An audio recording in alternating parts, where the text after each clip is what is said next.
وصلت عند باهوز محمد. الانطلاق الآن والهجمة المرتدة لمصلحة فريق الكرامة تصل من باهوز باتجاه مهند فاضل على مشارف منطقة الجزاء. يحاول مهند، هيا سدد مهند، والهدف الأول.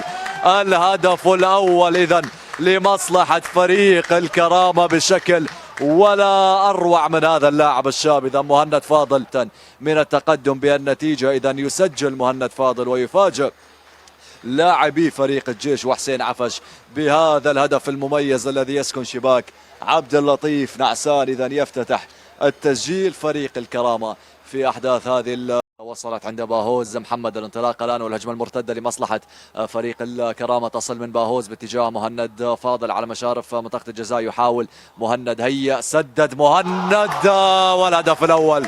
الهدف الأول إذن لمصلحة فريق الكرامة بشكل ولا أروع من هذا اللاعب الشاب. إذا مهند فاضل من التقدم بالنتيجة، إذا يسجل مهند فاضل ويفاجئ لاعبي فريق الجيش وحسين عفش بهذا الهدف المميز الذي يسكن شباك عبد اللطيف نعسان. إذا يفتتح التسجيل فريق الكرامة في أحداث هذه